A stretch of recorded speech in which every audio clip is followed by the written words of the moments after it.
The riders are getting set and ready to go racing here in St. Louis. Supercross has come to Missouri. Monster Energy AMA Supercross and FIM World Championship is at the Edward Jones Dome for round 12 of the 17-race championship season. Hi everybody, Ralph Shaheen alongside Speed's Supercross Series champ, Jeff Emig. Aaron Bates joining us for all the action down on the floors. We're getting set for heat number 1 of Supercross here in St. Louis. And Jeff, you actually won the first Supercross race here. Yeah, that was an incredible night of racing, but I'm telling you, back in '96 we didn't have a track like we do here. You know, celebrity track designer Travis Pastrana has drawn this track up. It zigs, it zags, it's got split lanes, it's got dragon backs. It is very tricky. Now just take a look at it. That's not your standard track, okay? There's more twists and turns in it, and he's really been creative with this design. They've also had to manicure the track you know, upwards of 10 times since we started qualifying practice. But they've done a great job, and it is going to produce some fantastic racing. There's even one jump that if you do the whole thing, the full distance, could equal some 96 feet. Here we go, heat 1.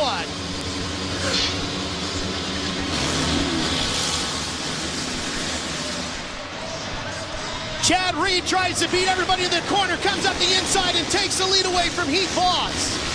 And that's Mike Alessi way outside on the Suzuki also. He's in third. And Alessi had a huge practice crash earlier this week on Wednesday. He's telling me on the flight into town how bad his back was feeling. Wasn't sure he was going to be able to ride.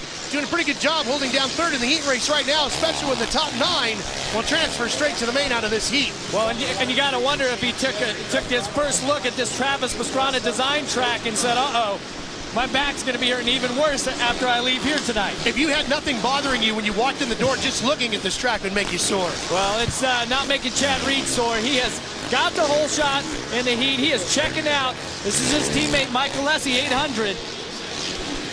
A good battle for fourth going on, too. Josh Grant, who won Anaheim 1 earlier this year, is back behind him as you see our lineup scrolling across the top of the screen. Remember, the names in green are the ones with those transfer spots. See the split lanes, it's Jason Lawrence to the inside. Lawrence, who was the fastest qualifier at Daytona, led most of the laps down there, shows back up here for his second Supercross attempt. Skipped New Orleans, decided to ride here at St. Louis, trying to make his way into the main event. Well, and he really has made an impact in the very short time that he's ridden in the Supercross division here. He's shown some incredible speed. I mean, it's pretty amazing because he was having some problems as reigning champion on the West Coast Lights. He was having problems winning the main event, but now he's came out here into the Supercross division where the top riders in the world are, and he's really put in some phenomenal rides. Ooh, wow, well, he almost jumped right into the mechanics laps. Look at how he rides through that berm through there, Jeff. Incredible corner speed by Jason Lawrence. Now, when we were at Daytona, of course, the track in Daytona, the Daytona International Speedway, much different, much more wide open than this one. He was the quickest rider that day.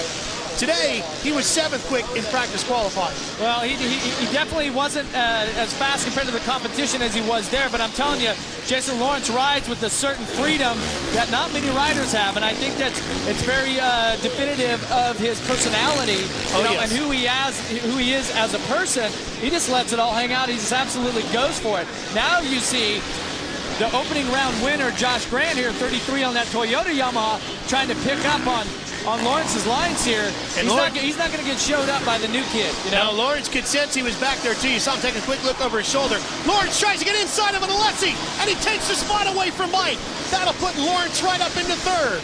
He not only took that spot, Ralph, he absolutely robbed him of that position. Yes, he did. Now you see Grant trying to do the same. Here he comes outside. Got him. So that puts Grant up a spot into 4th, and Alessi slides back to 5th. Man, and who knows how bad Alessi's feeling at this point. He is just really having to gut it out here. But watch this. Alessi comes inside, and Lawrence just gets in there and just muscles him out of the way and steals 3rd position from Mike Alessi. So Alessi now finds himself in 5th. That's still a transfer spot. Top 9 go. Those are the names in green on the top of your screen. Well, and that may be the thought tonight for Mike Alessi is transfer. Yeah. Not going to have to worry about being the fastest guy. Not going to have to worry about winning. Just get to the main and get through this night. Jeff, you talked about sore backs and people dealing with injuries and things that don't make them feel so good. Nice. And right now, the one thing that's making Chad Reed not feel good is James Stewart. That's about the only problem Chad Reed has this year. He's been very fast. He's been very quick. He's been very consistent. He's finished in the top 3 on the podium literally every round this year. Yeah, well, Chad Reed has got something to prove, and this championship is so close. He's got the points lead. 6 races left to go. He needs a win to really, you know, start to secure that championship. He's got a 7.5-second lead over Heath Voss, who's really doing a good job in 2nd. Oh, Voss still right there. That's Heath looping it out on the 13, and he's going to lose 2 spots. He's going to lose 1 to Jason Lawrence, the other to Josh Grant. When you see Grant here, he's really putting up a fight. Early part of qualifying practice, when everybody was guessing on what to do on this track, it was Josh Grant who was the fastest. So he adapted the quickest. By the end of qualifying, James Stewart was the fastest, with Chad Reed following. And look at Chad Reed. He's trying some different lines. Each rider is kind of doing something a little bit different. I think that's what Travis Pastrana had in mind when he designed this track. And we'll be right back to St. Louis to find out if Chad Reed can hold on for the win after these words.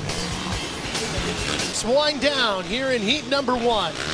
Next heat race will bring James Stewart and Travis Pastrana into the game. See Ivan jumping his way through here. This is that over-under that Pastrana designed. Here's Reed. That's that big jump that if you really hit the whole thing, you could go some 96 feet in the air, which is by far the longest jump we've had all season long. Yeah, but Travis didn't jump it either. So. No, not yet. Not yet, at least. But he did backflip himself over the finish line jump, and the checkered flag waves for Chad Reed, who takes the heat win and turns a best lap of a 46.0. Crowd having a great time here in Speed, and yes, you are on Speed. Here's the results from heat number 1. Everybody down to Justin Brayton goes on to the main event. Nick Way, unfortunately, came 1 spot short of the straight transfer. He's got to go to the LCQ to try to be one of the final 2 riders to get in. Instead, we go down to meet Chad Reed, who's with Aaron. Chad Reed had mentioned earlier this afternoon